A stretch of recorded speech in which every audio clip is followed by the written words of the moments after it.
¿Qué tal? Muy buenas tardes a todos. Ya estamos transmitiendo en vivo. Son 5:30 de la tarde, miércoles de cínicos.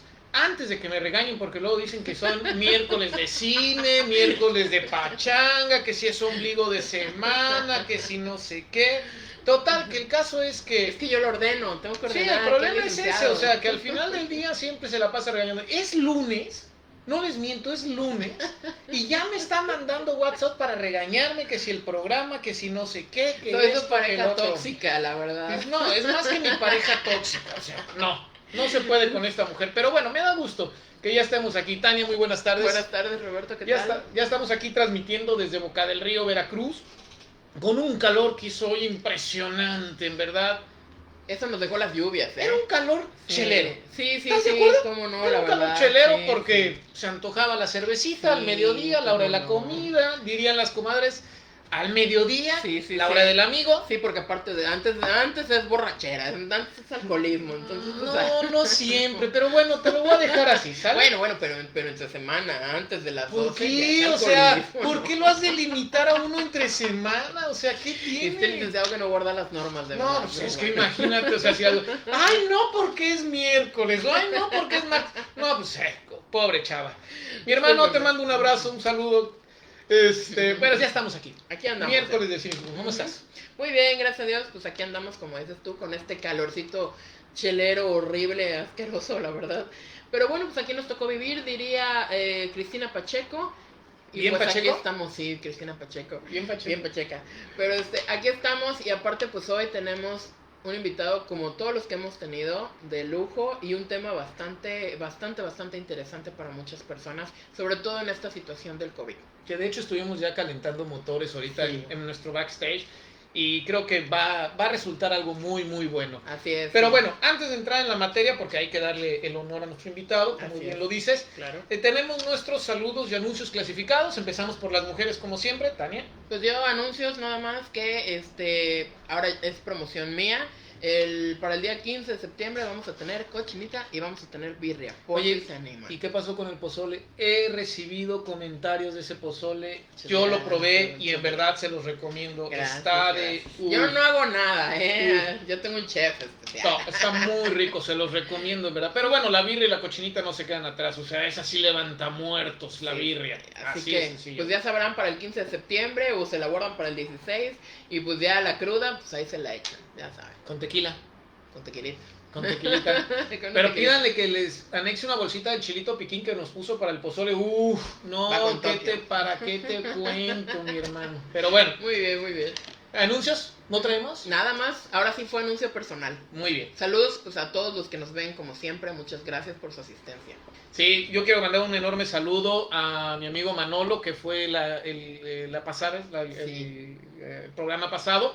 No lo sabemos desde Monterrey. Un abrazo, mi hermano. Lo saludé yo, él no te Sí, vio. claro, él fue. Y ella es la que ahora está contestando todo. Porque se ponga a hacer algo. O sea, ya estuvo bueno. Yo soy el que trabaja y ella no hace nada. Yo soy pero la bueno, imagen bonita de es este la programa. imagen bonita de ese programa. Y bueno, en general, darles la bienvenida a esta su casa de justicia, cinismo y amor. Amor por lo que hacemos para contribuir a un mundo mejor. Y cada programa ratificamos esta situación.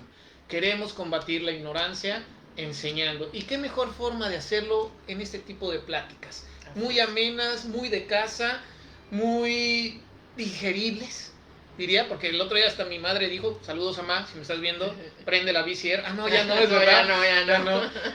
Me dice, oye, vi el programa de Divorcio Express, lo entendí todo. Le dije, sí, pero no te vas a divorciar de mi papá, así que no estés dando lata. Sí, no Entonces- le des ideas. Entonces, pero muy bueno. Así que, sin más preámbulo, Tania, presenta a nuestro invitado, por favor. Claro que sí, hoy tenemos un invitado muy especial que aparte le tengo un cariño y un aprecio bastante bueno, que es el licenciado Maximino Contreras Rosales, juez octavo de primera instancia especializado en materia familiar de este Distrito Judicial de Veracruz. Por favor. Pase, licenciado. Qué gran Muchas honor gracias. tenerlo aquí con nosotros, en verdad. Muchas gracias por aceptar nuestra un invitación honor tenerlo por acá. y que esté aquí. No, pues muchísimas gracias por la invitación, por darme la oportunidad de estar en contacto con el público de este programa. Y más ahorita en esta contingencia que desafortunadamente el contacto físico es cada vez un poco más complicado y entonces esto nos permite pues acercarte, platicar y dar la opinión o establecer lo que tú consideras en cualquier aspecto jurídico. Muchísimas gracias por la invitación. Gracias. El tema, un tema muy controversial en el sentido de que aunque está legislado, realmente, como siempre lo hemos dicho, cada abogado tiene su librito, cada juez tiene su librito.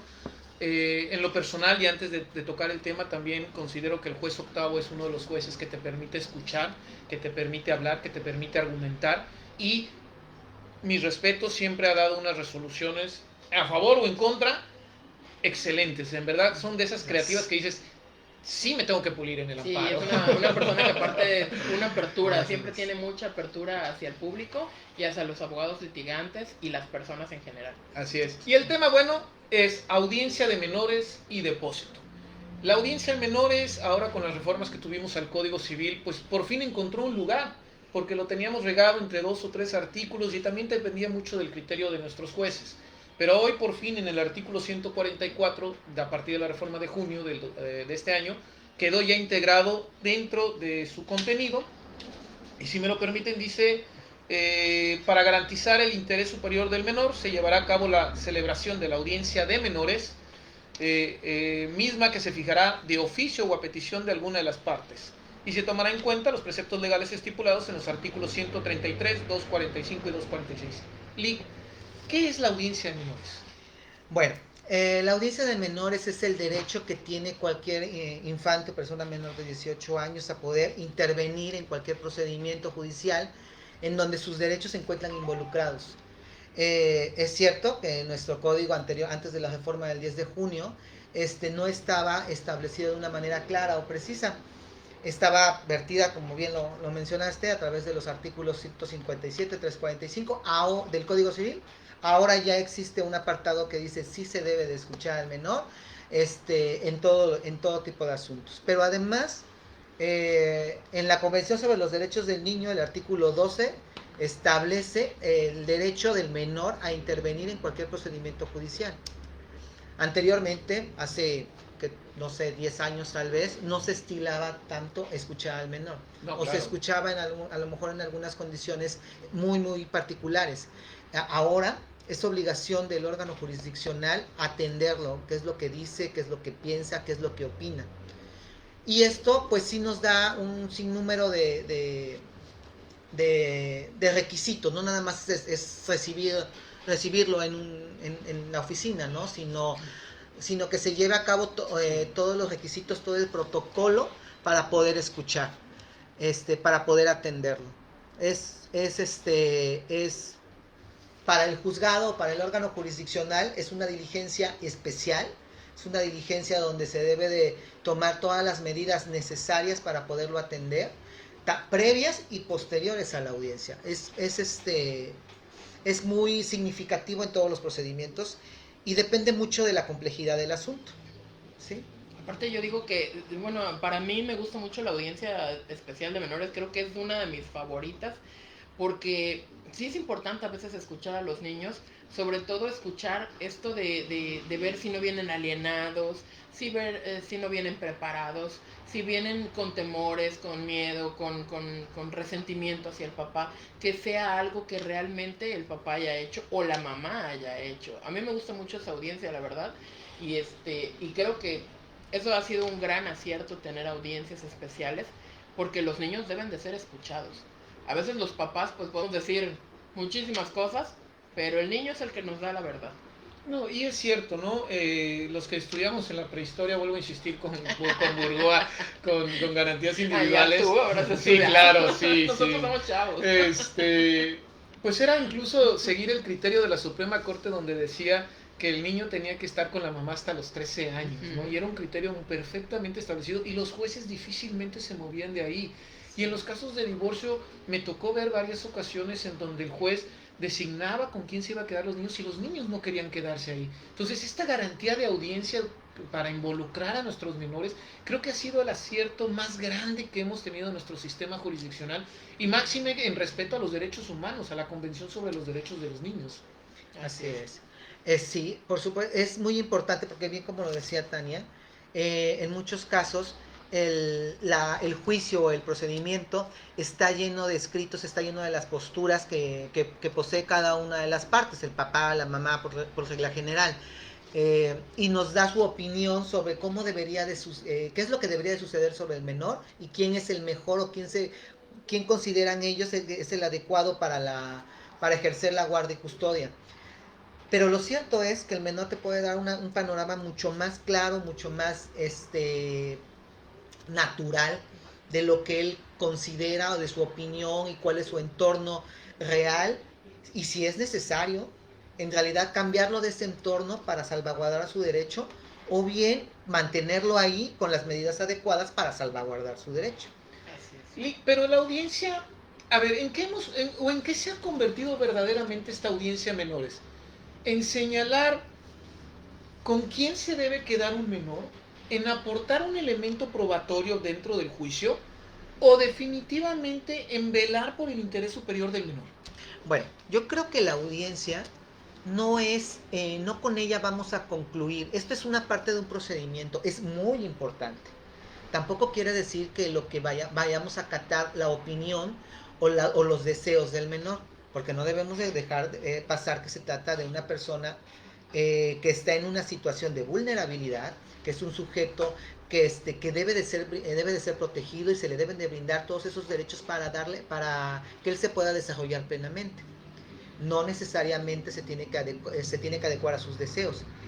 Da su opinión de dónde se desarrolla, qué es lo que ha percibido de dónde se desarrolla, qué es lo que ha percibido del ambiente del otro progenitor, cómo ha sido tratado, cómo se ha sentido, todo lo que es en su entorno natural, en su entorno cotidiano, quién lo atiende, quién lo ve, quién lo viste, todo ese tipo de eventos, todo ese tipo de datos que nos puede dar.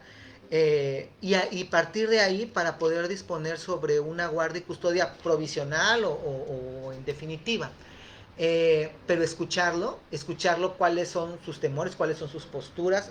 Desafortunadamente, en los procedimientos de disolución del vínculo de matrimonio o cuando se trata de conflictos de pareja o expareja, existen muchas posturas de egos, de rencores, y a veces los padres, no porque le quieran causar un daño a sus hijos, en realidad no se trata de eso, sino porque le quieren causar un daño a lo mejor a la otra parte, se vuelcan a leccionar a los menores, a guiarlos para que diga de una u otra cosa del otro progenitor, ¿no? O para que diga cosas positivas del padre custodio. De ahí la importancia de la audiencia y poderla desarrollar de la manera más minuciosa, porque tampoco nos podemos ir a lo primero que nos diga el menor, ¿no? Tenemos de atenderlo, verlo, situarlo, saber si realmente me está diciendo lo que él siente o lo que él cree, o a veces porque está siendo guiado. Eso es a veces lo complejo de esta diligencia. Y creo que acaba de dar un punto muy, lo más álgido precisamente de esta audiencia. Ya lo platicamos en alguna ocasión, Tania, la famosa alineación parental, pero sobre todo es cómo es que el menor llega, vamos a decirlo así, manipulado a la audiencia, ¿no? Porque al final del día yo le puedo decir a mi hija, oye, te voy a comprar dulces 3-4 días antes, y pues va a llegar encantada conmigo, ¿verdad? 3-4 días antes, sí. Pero ¿y después? Oye, a nosotros sí nos han llegado, nos han llegado niños que llegan con ropa nueva, las niñas con la bolsita, el casimerito, el juguete nuevo, y de volada te das cuenta que ese niño ya viene bien aleccionado. Sí, es palpable. O sea, bueno, siempre hay un límite, digamos que un rango de error, de equivocación, claro, sí, ¿no? Por supuesto. Pero también, y Tania no me va a dejar mentir, de que a lo mejor con la experiencia que vas tomando, con varios asuntos que has conocido, te das cuenta de que un menor viene de una u otra manera leccionado, ¿no? Sí.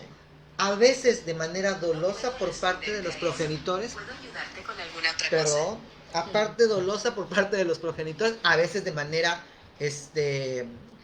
sin quererlo hacer, o sea, de manera no dolosa. Pero lo cierto es que los menores, cuando se crían o cuando son guiados por los padres, sí te dan noticia de ellos, sí te dicen, ¿sabes qué? Yo pienso esto, y ¿de dónde viene ese pensamiento? ¿Quién te dijo? ¿Por qué lo crees? ¿O quién te lo mencionó? Y entonces de ahí es como que vas desmembrando el asunto y vas investigando cada vez más, Y te puedes dar cuenta en una audiencia de muchísimas cosas que a veces en los escritos no se ven. Sí. Porque los escritos son muy... Sí. Noveleros, ¿sabes? Sí, también. Muy fríos.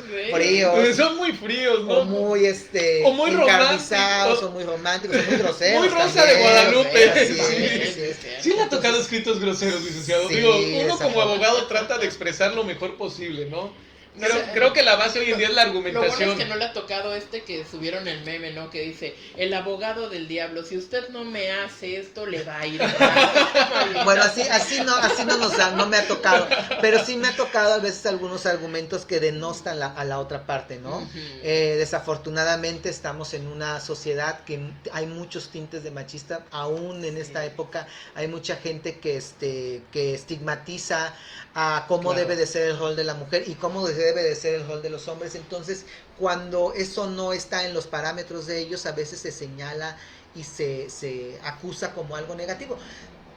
En realidad, al final de cuentas, la materia familiar es muy encarnizada porque pues estamos en juego, todas las personas defendemos lo nuestro, nuestras familias, lo que queremos, pues con todos los dientes, ¿no? Y esta materia familiar, pues en realidad es lo que se palpa ahí, o sea, aquí ves los enojos, los odios, los rencores, que no necesariamente a veces están justificados, sino que se trata de experiencias negativas de expareja o de pareja, y que desafortunadamente eso influye mucho en los menores, ¿no? Sí. Por eso es muy importante la audiencia, para poder saber y conocer al menor realmente cuál es el asunto, si está sufriendo o no está sufriendo, porque nos podemos dar cuenta ahí que el niño a lo mejor está entablado en una disyuntiva de a quién... De roles, así es, de con quién me voy, ¿no? ¿A Así quién le hago es. Pero caso? además lo dijo muy acertado Sí. hace rato el juez. Dice, muchas veces es inconsciente porque el pleito es entre padres realmente, Claro, ¿no? Entonces no así es que es. quieras dañar a tu hijo, Ujú. sino quieres dañar a la otra parte y la única forma que encuentras es el menor. Claro. Y lo que hablamos en el programa de alienación parental, ¿no?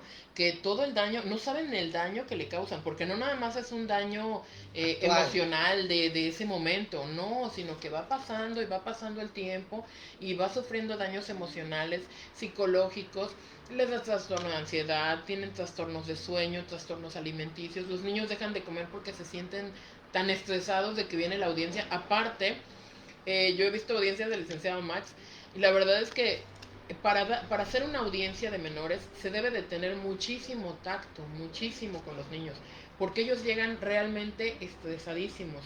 A mí me han tocado, le digo a Roberto, que llegan niños que dicen, es que venimos a pelear a mi hermana. Y les digo, no, mi amor, tú no vienes a pelearte a nadie, tú vienes aquí a decirme lo que tú sientes. Y qué bueno que hace rato también tocó usted un tema de que en esas audiencias no deciden si se va con mamá o con papá. Y ellos llegan a preguntarnos, oiga, ¿y en esta audiencia me voy a ir con mi mamá o con mi papá? No, solamente nos vamos a dar un panorama. Y entonces, ¿cómo la debemos de tomar, licenciado? La audiencia como tal, Bueno, es como una- abogado. Como abogado es una prueba, yo creo, es una prueba muy importante del estado en que se encuentra la conflictividad de familia, en el estado, porque no nada más es el menor, Claro. también hay que ver las posturas de cada uno de los padres y a veces hasta de los demás, la familia extensa, que a veces interviene y que dices, ¿cuál es la postura de ellos y ante el conflicto y cuál es la posible oportunidad de solución? En materia familiar siempre hay que tratar de conciliar porque hay que buscar la mejor salida para evitar un conflicto mayor y poder resolver el conflicto a través de un convenio. Es lo ideal. A veces no se puede, a veces no se dan las condiciones, pero sí es importante ahí también tomar el parecer tanto del menor, pero también de los padres, qué es lo que quieres, qué es lo que realmente necesitas o qué es lo que realmente crees que debe de ser y qué es lo que también la postura de judicial, en qué es lo que hasta dónde puedes adquirir, hasta dónde puedes tener el derecho, ¿no? La audiencia de menores es una prueba muy importante, sobre todo porque atiende directamente al menor. Y es lo que decía Tania, no quiere decir que el menor, que ahí se decida, no, es un conjunto de elementos, a veces es muy muy importante, pero no es lo único. Además, en un procedimiento no solamente es esta audiencia, hay que también allegarse de evaluaciones psicológicas, de a lo mejor unas sesiones de terapia, porque a lo mejor el menor o alguno de los progenitores o ambos progenitores se encuentran en una condición psicológica tan compleja que es necesario pedir apoyo a los expertos. Entonces, sí es muy importante el contar con todas esas herramientas, ¿sí? Evaluaciones socioeconómicas, es un sinnúmero de pruebas con tal de obtener la verdad y la mejor solución, ¿sí? Y muy importante, en decirle al menor que no viene a decidir, porque yo creo que para un hijo, en, por regla general, amamos y queremos a ambos padres, ¿no? Y no hay peor cosa que ponerle entre la espada y la pared con quién te vas a ir o qué tiene que decidir. Ese peso no lo tiene por qué tener un menor. No. Así es. Sí, psicológicamente es una afectación gravísima el peso de decidir quién es el mejor, mamá o papá. Y es que lo vemos, tanto ustedes que están en un juzgado como nosotros como abogados, que tenemos una ética, ¿sí? Sabemos que no debemos de exponer a los menores. Al final del día, hay una regla de oro que creo que no me van a dejar mentir. Los niños y los borrachos dicen la verdad. Así es, por muy aleccionados que lleguen. Sí. Yo recuerdo de las primeras audiencias de menores, me platiqué con el menor antes de ir a la audiencia, y recuerdo que dijo un comentario que dije, si lo dice delante del juez, sé que a lo mejor me puede traer una consecuencia, ¿no? Pero no, el niño llegó tan natural, tan él, y empezó a platicar con el ciudadano. Y eso me lleva a la siguiente pregunta, licenciado. ¿Cuál es la sensibilidad del juez octavo para palpar a estos menores, para sentir lo que quieren expresar dentro del juicio? Porque también hay que reconocer eso. Es cierto, no están en el conflicto directamente, pero indirectamente son afectados por el conflicto. Ok. Sí, de hecho, generalmente son los más afectados. Son los que menos culpa tienen y los menores, desafortunadamente, son los que mayores tienen consecuencias negativas, ¿no? La sensibilidad tiene que ser la adecuada, la máxima, lo máximo en lo posible para poder escucharlo, para poderlo entender, para poder saber que sus pensamientos y que lo que tú me estás diciendo no es que esté mal, o lo que no es, no quiere decir que que lo que tú piensas es negativo, ¿no? Sino entenderte, ayudarte. Primero, explicarle al menor que esta diligencia se hace para conocerlo, para saber de él, para saber su opinión, para que él pueda expresarse, que si en algún momento es necesario suspenderla porque tenga alguna necesidad, porque se siente incómodo o porque se estresa, que también lo tiene que decir, que si es necesario que se encuentre presente una persona con quien se sienta en confianza, también que lo diga. Un juzgado, por más adecuados que se encuentren a veces, porque tenemos en el área, por ejemplo, en mi particular área de trabajo, y sé que también en el área donde se encuentra Tania, se encuentran adaptados en el ambiente lo más coloquial para un menor. Pero lo cierto es que un menor no es su ambiente estar en una oficina, su ambiente es estar en la escuela, en el parque, en casa, jugando. El llegar a un juzgado no deja de ser una experiencia agresiva para él, o sea, no es adecuada para él. Entonces, los operadores jurídicos tenemos la obligación, no nada más yo, sino todo el equipo de trabajo, de hacerlos sentir en un ambiente que sea armonioso, que sea tranquilo, decirle lo que tú digas aquí es importante y olvídate de las demás opiniones, que no se trata de decir bien o mal. No hay respuestas buenas o malas, no hay respuestas equivocadas, sino solamente es obtener esa diligencia de audiencia de menores.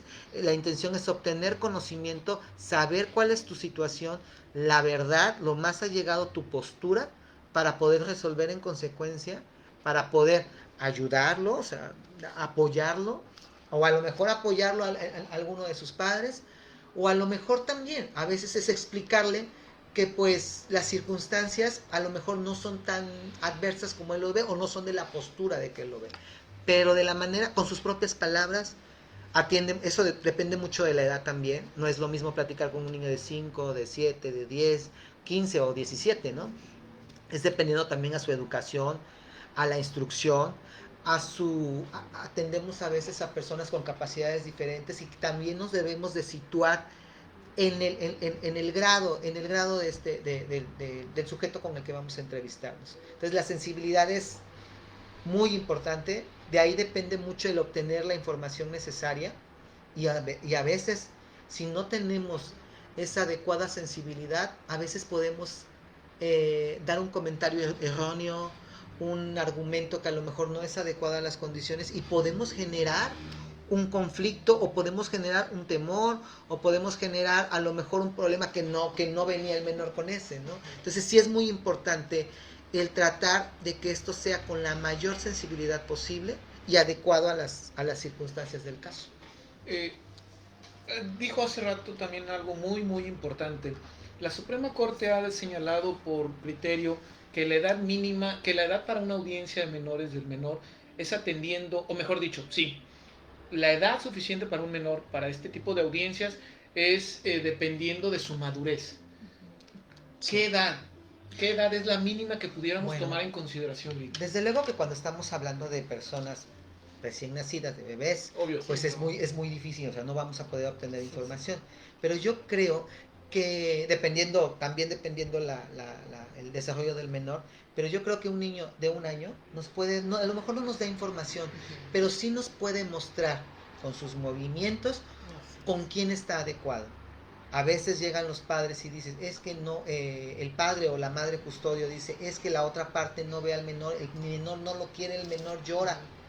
Y tú lo acercas al papá o a la mamá y entonces cambia completamente y juegan, interactúan, lo identifica. Y entonces, si bien es cierto que el menor no me arrojó información, porque él no, de manera directa no me pudo expresar tal vez algo, lo cierto es que sí te puede decir, y sí es palpable el amor y el cariño que ambos sienten. Claro. Es difícil, a veces también depende mucho de la circunstancia en la que se encuentra el menor, pero la información a veces no verbal te ayuda mucho.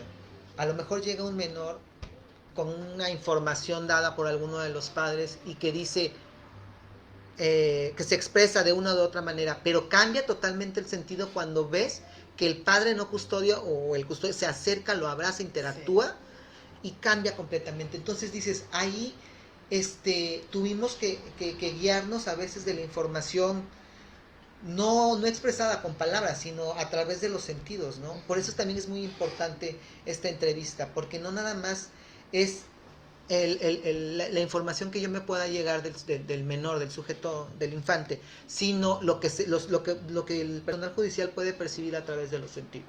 Así es, muchas veces nosotros somos los que estamos más atentos y luego en mi caso, por ejemplo, de mi jefa, nos dice, ¿qué observaste? Cuando terminamos la audiencia me dice, ¿qué observaste? No, pues observamos esto. Sí, efectivamente, dice, este niño viene así. Dice, asiéntalo. Y cuando igual no nos quieren hablar, me dice, tú vas a sentar todo cómo se va comportando el menor. Y es lo que hablábamos también la otra vez que tuvimos ese programa de alienación parental, que yo soy la que llevo audiencias también de menores ahí en el juzgado. Y cómo llegan los niños, según ellos vienen muy preparados y el abogado hasta viene ya así sonriendo, ¿no? De que lo preparé de lujo. Y llega el niño y te empieza a decir, es que mi mamá me dijo que dijera esto y el licenciado que está allá atrás me dijo, y tú así, ¿no? De, sí, mira qué bien, bueno, ok. A ver, se me retiren por favor todos, absolutamente todos, porque en esa audiencia no debe de haber nadie cerca del menor. Nadie, me refiero al abogado, nadie porque lo perturba aparte. Pero si llegan y cambia totalmente ese lenguaje corporal y te dicen, es que yo sí quiero ver a mi papá, pero es que mi mamá no me deja porque dice que no paga pensión. Ahí está el problema. Sí. Ahí está el verdadero Pero el conflicto. procedimiento sobre el cual ustedes llevan estas audiencias de menores y nosotros como abogados, a ver, y antes de eso, ¿están de acuerdo con nosotros que no estábamos preparados los abogados para los juicios familiares?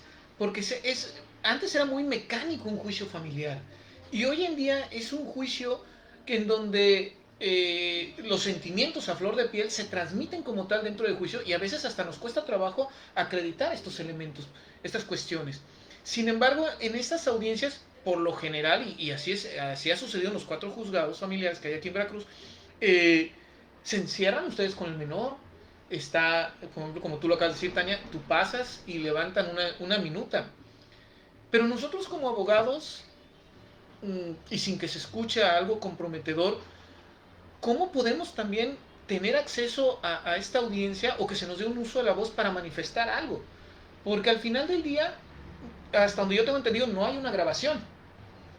Creo que considero yo que debiera haber una grabación, porque con eso entonces tendríamos una prueba más fehaciente, sí, tanto del sentimiento de lo que usted está hablando, licenciado, como de las cuestiones que observan ustedes. Sí. Okay. Bueno, es cierto, no, por regla general no se tiende a grabar. En algunas ocasiones, y dada la complejidad del asunto, es como a veces sí tomamos la decisión de que la audiencia se videograbe, porque a lo mejor, dada la complejidad, sí es importante dejar constancia. Como dice Tania hace un momento, es muy importante que aún en documentos se pueda dejar, se constatar qué fue lo que pasó, si se abrazaron, si no se abrazaron, si le dio la espalda, si lo saludó, no lo saludó. Todo ese tipo de circunstancias, y eso es lo que se le pone a la vista a los litigantes.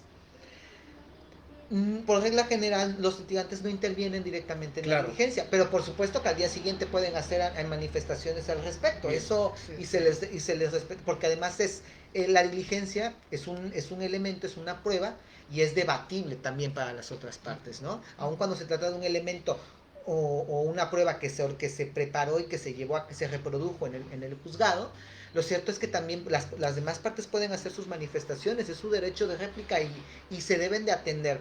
Inclusive cualquier decisión que se tome sobre la medida provisional de convivencia, modificación o imposición de alguna, pues se debe también, es reclamable a través de los medios de impugnación que establece nuestro código adjetivo.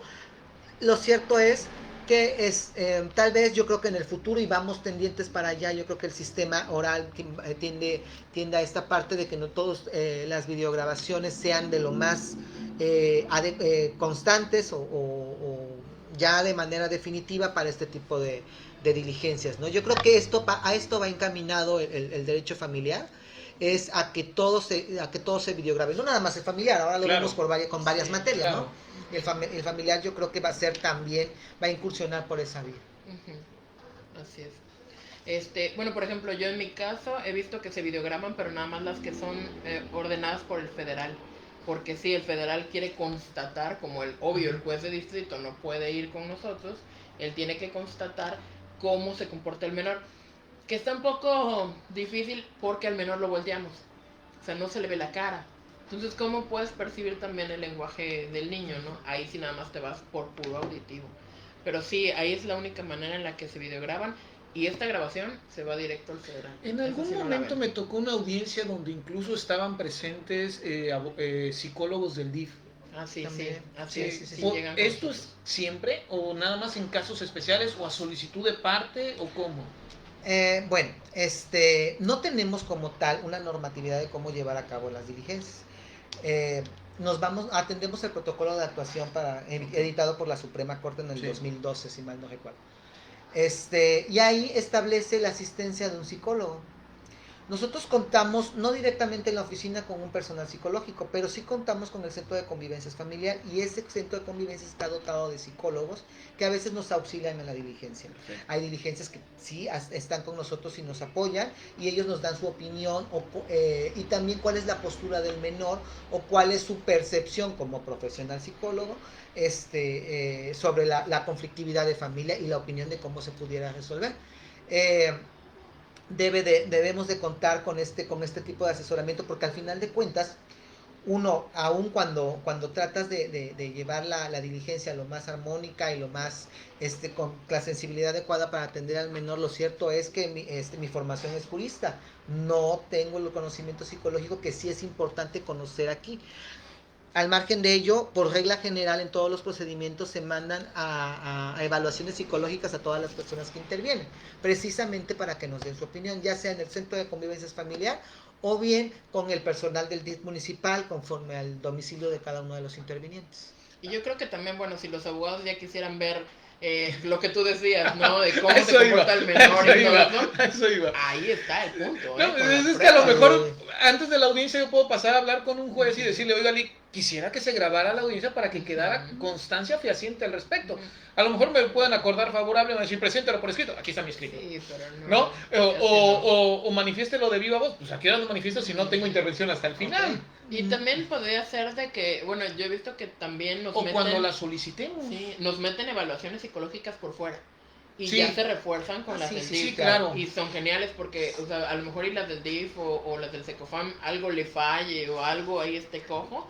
Y de volada métaslo tú. Así es. Lo cierto es que cualquier medio de convicción, cualquier medio de prueba aportado por las partes se debe de atender. Y si la persona, y es muy frecuente, que los menores dentro del conflicto, aparte tengan un apoyo psicológico externo porque efectivamente ha presentado algún conflicto, o simplemente, porque yo creo que todos los seres humanos, así como vamos al doctor, cuando tenemos alguna afectación sentimental o no sabemos cómo abordarla, sí es importante que se atienda con un psicólogo. Y es... Y si en ese momento de la diligencia contamos con ese dictamen, con esa opinión técnica, también se debe de valorar. Es que, bueno, esto me lleva a otra parte del procedimiento, ¿no? Porque no hay un momento exacto en el que pidamos la audiencia de menores. Puede ser antes de la 219, puede ser después de la 219, antes de la 221 y así, ¿no? Incluso al principio. Incluso al principio, ¿no? O por ejemplo cuando es al principio, precisamente para... ver esta parte del depósito incluso, ¿no? O la convivencia. Uno, ¿qué pasa cuando, por ejemplo, después de la audiencia se fija una convivencia y el menor no quiere convivir con el otro progenitor? Y dos, licenciado, si ahorita señalamos una audiencia de menores y usted ordena que se acudan a los exámenes psicológicos, ¿podemos volver a desarrollar otra audiencia de menores posterior después con los elementos de los exámenes? ¿Con los resultados de los exámenes? Bueno, yo estimo que la audiencia de menores se debe de celebrar solo una vez, por regla general. Habrá casos de excepciones en el que, dadas las circunstancias o la temporalidad que dura el procedimiento, sí es importante que se escuche una segunda vez con los demás medios de prueba. Muchas veces yo estilo hacer una revisión de la medida de convivencia, porque a lo mejor en la primera entrevista que me topé con el menor lo encontré muy en una postura negativa para poder interactuar con su padre, o a lo mejor se ha dado el caso de que a lo mejor en ese momento conoce al padre, o a lo mejor dado el distanciamiento que hubo entre ellos, pues no existe este refuerzo de los lazos de amor que son importantes entre la familia, ¿no? Entonces, tal vez al principio, al momento de fijar una convivencia, el menor no esté convencido de ella o no quiera hacerlo. El trabajo de nosotros es explicarle que es por su bien, que es un beneficio que le va a traer él en el futuro, y que para que en su desarrollo futuro e inmediato pueda desarrollarse de la mejor manera, armónico, sano, en todos sus aspectos. Sí es importante tener una relación paterna. Entonces se fija por regla general una convivencia, a lo mejor asistida, vigilada a través de un centro de convivencias, a través de las instalaciones del DIF, dependiendo la ubicación, y buscar la manera de que se pueda desarrollar, y posteriormente revisar esa medida. A mí me ha funcionado eso, para fijarla en este mes, y a lo mejor una revisión en 3 meses. Y en esos 3 meses ya cuento a lo mejor con los elementos de las evaluaciones psicológicas, los elementos de los reportes de las convivencias y la opinión del menor que ha disfrutado la convivencia, o bien también nos hemos encontrado con el sentido adverso, ¿no? Esta última diligencia debe de ser muy breve, porque también como lo dije hace un momento, no se trata de citar al menor cada vez que las partes lo pidan, sí, claro, sino se trata de que esto sea excepcional. No es natural que un menor vaya a un juzgado, esto es de manera excepcional, y hacerlo de una manera lo más breve que se pueda y lo mínimo que se pueda. No se deben inclusive el mismo protocolo lo recomienda, evitar las diligencias ociosas. A veces es muy importante precisamente para saber el desarrollo de la convivencia. Porque aparte yo creo que caeríamos en revictimizar al Así menor, es. ¿no? Es que de estarle pues, volviendo a repetir lo mismo y volviendo al estrés Sí. que le genera estar en un juzgado. Sí, no, y Entonces, que eso lo no. sacas de su normalidad, porque, Sí, o sea, claro. no vas a ir a la escuela porque vas a ir a un juzgado. Ah, ¿Y qué tengo sí. que ir a un juzgado? O ¿no? muchos niños pobrecitos los sacan de las 11 de la mañana de la escuela y llega la mamá y todo, hasta sus compañeritos ya saben. Y me tocó el que cierto personajito que anda por ahí luego me dice, no, es que fulanito se fue porque iba a una audiencia, a un juzgado así como el tuyo. Y yo así de, ay, qué barbaridad.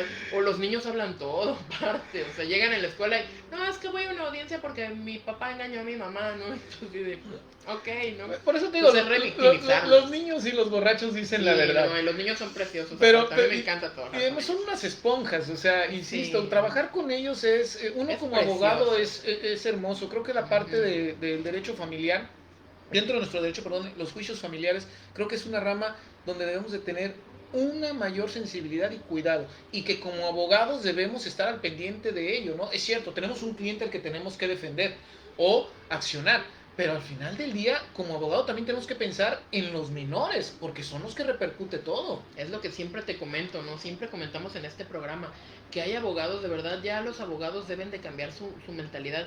También deben de entrar en una nueva normalidad en la que ya nos volvamos más sensibles. Ya no tanto por ir a cobrar, vayamos a victimizar a un niño, porque hacemos unas novelas, bueno, hacen, yo no, yo nada más las leo, pero hacen unas novelas de qué bárbaro, no, hombre, Bueno. que el menor casi que se lo llevaron en caballo y todo, no, qué horror. Pero sí, yo creo que ya también depende mucho de la ética de un abogado. Y estar, no, es que por favor yo quiero otra audiencia. A nosotros luego nos piden más audiencias de menores y tú así de, ¿para qué? Ya no tiene sentido traerlos, pero bueno. Ok, ahora, esta otra figura, el depósito de los menores, porque van concatenados muchas veces, Ujú. y como bien dijiste, a veces esta audiencia de menores es hasta el inicio del juicio, ni siquiera hemos desahogado alguna prueba, y creo que es un poco más difícil para ustedes, juzgadores, el tener toda la percepción al respecto, pero se da el depósito de menores. ¿Cuáles son las medidas independientes de las que señala los criterios de las jurisprudencias? ¿Cuáles son las medidas que ustedes observan para crear un depósito de menores? Bueno, el depósito de menores puede ser como acto prejudicial o ya dentro del procedimiento, ¿no? Y puede ser en cualquier etapa, dependiendo de las circunstancias del caso. Pero muchas veces es al inicio del juicio, es con lo primero que nos están pidiendo en la demanda, o bien como un acto prejudicial antes del juicio. Yo creo que en estos casos sí es muy importante que el operador judicial atienda con la mayor sensibilidad y con el mayor ánimo de poderse allegar de información, porque lo cierto es que al principio nada más tenemos el solo dicho del padre que está pidiendo la medida. Sí. A veces ese dicho está fundado, está debidamente justificado y se corrobora en la diligencia, pero en muchas ocasiones es totalmente contradictoria a lo que se adquiere uno en la entrevista. El código nos marca que debemos de acudir al domicilio en donde se encuentre en peligro el menor, o bien en el domicilio donde ya se halle el menor habituado, ¿no? Y poder entrevistarlo y saber por qué directamente de él, cuál es su opinión y cuál es la necesidad para poder decretar la medida. Y también, por supuesto, entrevistando al que nos está solicitando la medida y entrevistando a las personas, si hay testigos, de todos aquellos que puedan intervenir en la diligencia. Con base en ello, poder establecer si existe una necesidad para poder decretarlo. Hay que ser muy cuidadoso en eso, porque un depósito mal decretado le puede constituir en el menor un daño psicológico muy grande. Puede establecerlo también a lo mejor en un ambiente donde no es adecuado que esté, por la violencia, por la inseguridad, por un sinfín de circunstancias que a lo mejor se han dado dentro del núcleo de la familia. El depósito yo creo que es una de las diligencias más complicadas, porque solamente tenemos una sola postura y todo lo demás lo tenemos que ir hilando o deduciendo o a través de la entrevista, buscando la manera de que nos digan la verdad, entrevistando a cada uno de los intervinientes por separado, para poder obtener mejor información, y Y aquí entra como que la fase de investigación que uno tiene que hacer, y tratar de sacar la verdad y ver como operador jurídico qué es lo que ir más allá de la postura que nos está poniendo la parte que nos está promoviendo, ¿no? Hay muchos, veíamos, bueno, comentabas lo de la ética. Sí. Hay profesionales, compañeros, que no tienen esa ética profesional, o sea, que cuando solicitan ese depósito lo hacen con algún interés, de defender a su cliente, debatible, pero defender a su cliente en determinadas condiciones o adquirir un derecho, ¿no? Que va relativamente ligado con la guardia y custodia del menor. Por regla general son los alimentos. Sí. Pero bueno, también hay que ver que no necesariamente a veces se tiene que dar esa medida, ¿no? Es difícil porque, reitero, lo más difícil es que solamente tengo un dicho y el menor. Y a veces el menor me llega de mucha información, pero hay veces, dada su edad o su condición, pues no tenemos esa información. ¿Sí? Y es también un poco cuanto complicado, ¿no? Porque al final lo solicitamos como una medida cautelar. Yo creo que ya difícilmente los abogados lo promovemos antes de juicio. Ya mejor demandamos y lo solicitamos como medida cautelar. Y, pues como dice usted, los ponemos a parir cuates porque pues es nuestro dicho o el dicho de nuestro cliente frente a todo lo demás que tienen que observar, ¿no?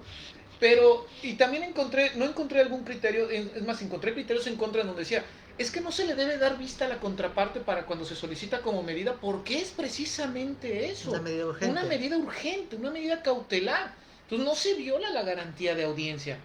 Pero, pregunto, si ya lo vamos a emplazar y se va a hacer, ¿pudiéramos darle esa garantía de audiencia a la contraparte? Pero dejaríamos al menor en un estado de indefensión en Volvemos ese momento, entonces ¿no? a ese entonces. Yo estimo que no... El resolver con lo que se tiene, para de una o de otra manera. Ojo, también el depósito de personas siento que se puede decretar inclusive, aun aunque no te lo pidan las partes, una vez que uno se vaya llegando de los elementos. Tal vez en este momento no te lo decreto, no te lo puedo decretar, lo niego. Sin embargo, ordeno a lo mejor algunas diligencias para poderme llegar información, y ya llegada de la información, o bien puedo confirmar mi decisión de mi negativa, o sabes qué, efectivamente con estos elementos puedo decretarlo. O puede llevarse a cabo una audiencia para mejor proveer. También, claro. También. Así es. Que esas audiencias ya son geniales también, sí. Porque ahora ya todo lo queremos meter como para mejor proveer. Y luego llegan. A nosotros nos han pasado que se vuelan al niño. O sea, que se vuelan al niño, de que así me lo prestaron el fin de semana y tómala. Y ya la mamá llega y no, a ver, momento, este niño está conmigo. Y eso pasa... Pues en épocas vacacionales, fines de semana, puentes, o en esta contingencia también que desafortunadamente se ha dado, ¿sí? Y eso iba, ¿cómo afectó esta contingencia nuestros juicios familiares y sobre todo nuestro derecho de convivencia? O bueno, el derecho de convivencia de los menores y también de los padres, porque hay que reconocer que hay muchos padres empezaron a tronarse los dedos, y es que no me deja verlo, y es que no esto, y no lo otro, y no aquello, y ¿cómo te explico que estamos en COVID? Sí. Pues sí, ha afectado mucho. Yo creo que no nada más los procedimientos, a las partes, bueno, en fin, a todo el mundo, ¿no? Pero en los procedimientos judiciales sí ha afectado, ha provocado una paralización que debemos de ir trabajando, ir adecuando a la nueva normalidad. Hay muchas cosas que en los procedimientos se pueden hacer sin necesidad que la gente tenga que acudir.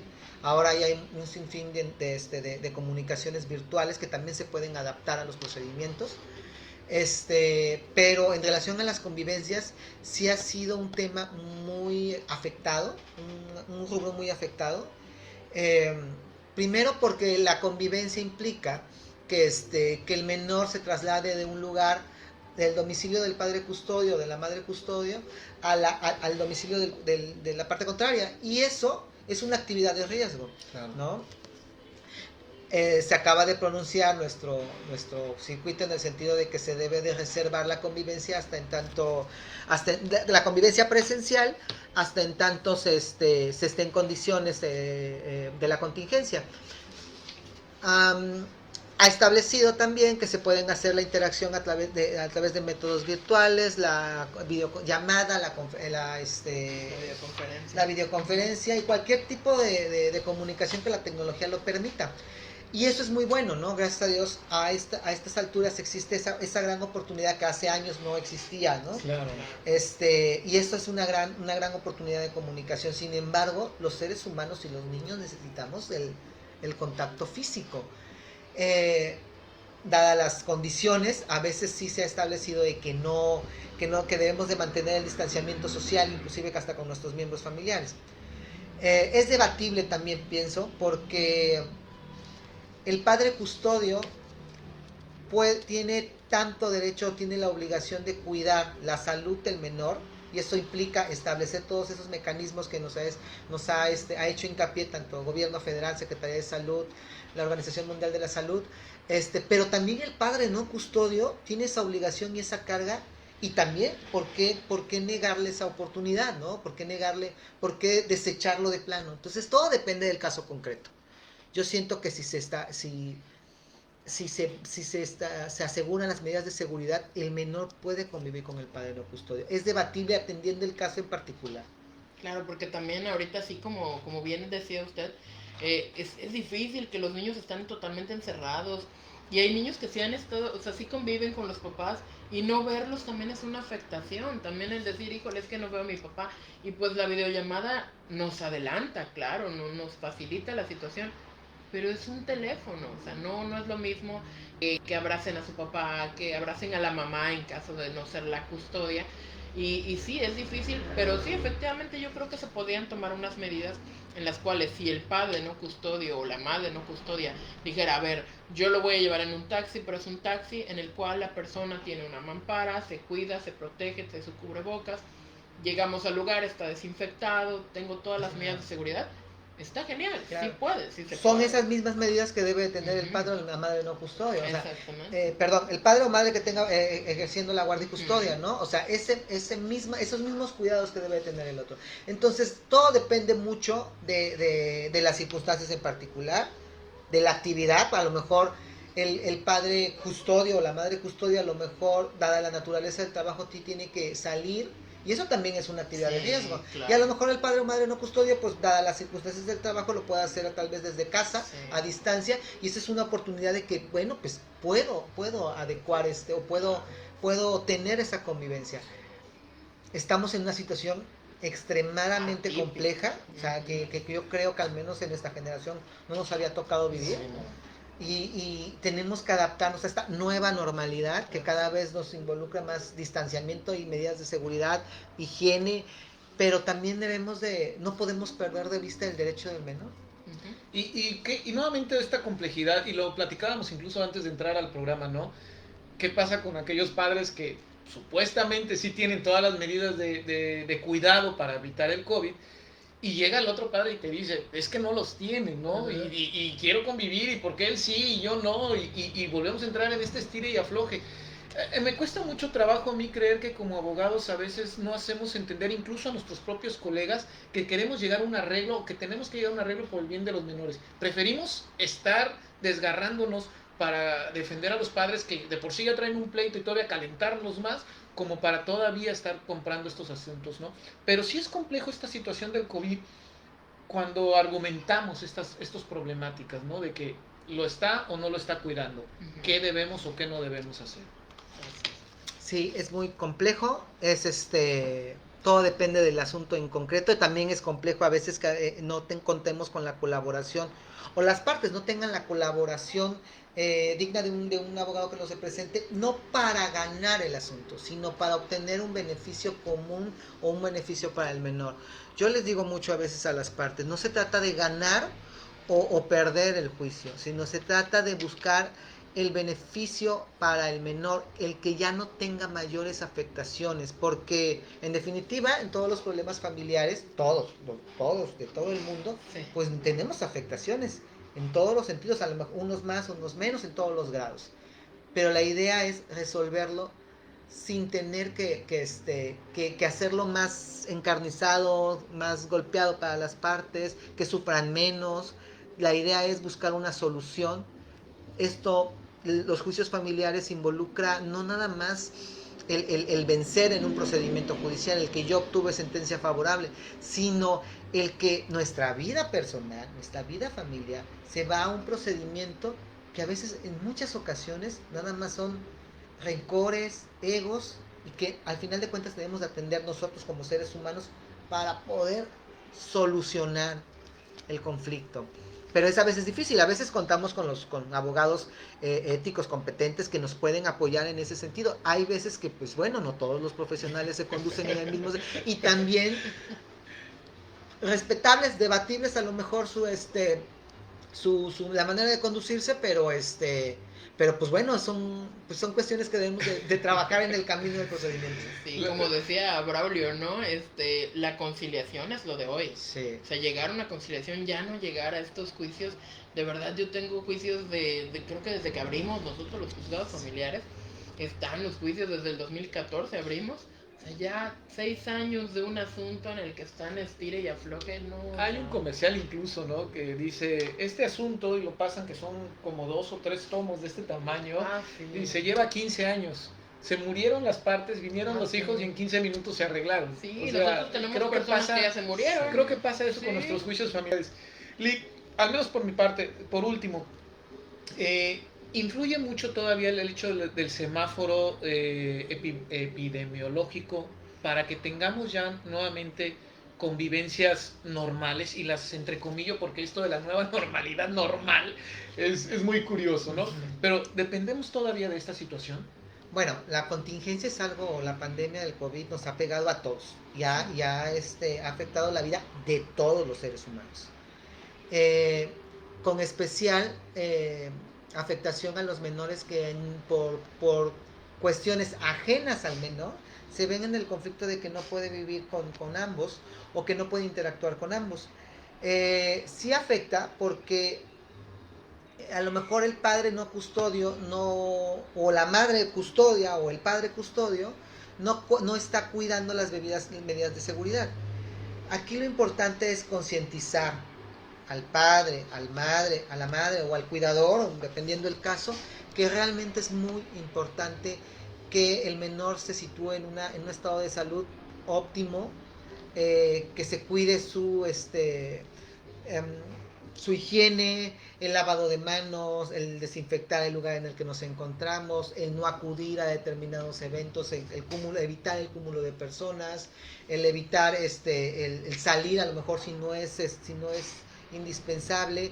Sí es muy importante que los padres concienticen ese aspecto, y pues si el padre o la madre no concientiza, pues desde luego que el semáforo es la base para partir las convivencias. No, yo no soy de la postura de que a lo mejor el padre no custodio no pueda adoptarlas. Por supuesto que las puede adoptar, porque es su responsabilidad. Ejerce la patria potestad sobre estos menores, y la obligación es cuidar, crianza, adecuados cuidados para que este menor esté en óptimas condiciones. Entonces, él también debe, o sea, el Estado debe de partir, creo yo, de esa, que por regla general los padres son adecuados para ello, ¿no?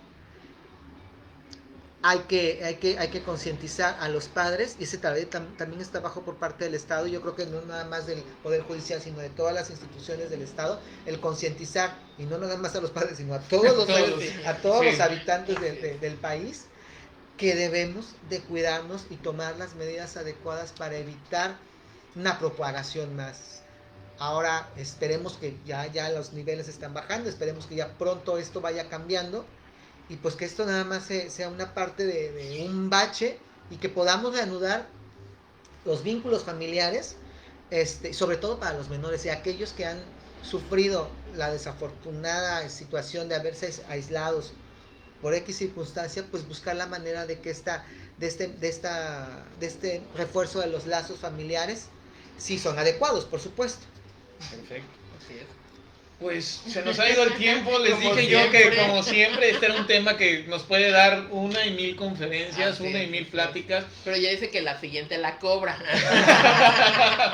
Mínimo un minuto. Mínimo, la sí, cobra. claro, claro. Sí, Bueno, Link, ¿algún último comentario con el cual usted quiera cerrar, tanto para los padres como para abogados en general? Bueno, pues yo primero darle las gracias a ustedes por la invitación. Gracias a usted. Muchísimas gracias por la oportunidad de poder interactuar. Y bueno, el único mensaje es de que pues estos procedimientos son con la finalidad de buscar una mejor situación para cada uno de nosotros, ¿no? Esto se trata de buscar una mejor estabilidad. Todos los seres humanos necesitamos una estabilidad familiar para poder enfrentar los problemas que tenemos enfrente, que son muchos, que cada quien tiene sus propios conflictos, pero a veces los conflictos familiares es cuestión de sentarse a platicar y ser sensibles y empáticos con el otro. Así es. No, Mejor dicho, imposible. Así es. Bueno, pues esto ha sido un excelente programa, como siempre lo hemos dicho, todos nuestros invitados han sido de lujo y hoy el tema se presta para esto y muchísimas cosas más, ¿no? Es interminable, el derecho familiar creo que es interminable. Sí, es un océano el derecho familiar. Así es, pero bueno, ¿qué tenemos? Bueno, pues el viernes tenemos un programa de cinismo total. Y además, déjame desde ahorita te digo, vamos a analizar la sentencia de la Suprema Corte de la primera sala del amparo en revisión respecto de los alimentos en el concubinato ya terminado. Que ojo, te lo dije, Tania, muchos abogados, muchas personas se van a ir con con el concubinato. con el concubinato, Así es. aguas. Y sobre esa parte, te tengo 2 sorpresas para ese día. 2 sorpresas que vas a decir, no, bueno, el cinismo llegó a su máxima expresión, así Sí, que lo creo. no se pierda nuestro Por eso programa. ese día voy a traer mis cuernos para que se sientan ad hoc, para que entren al infierno de lo que es que las amantes ahora sí les pueden pedir pensión. Aguántate tantito, por favor, aguántate. Pero bueno, esto es, muchas gracias a todos por acompañarnos. Traté de más o menos ir llevando también la plática de acuerdo a los comentarios que fui viendo. Espero haya sido de su agrado.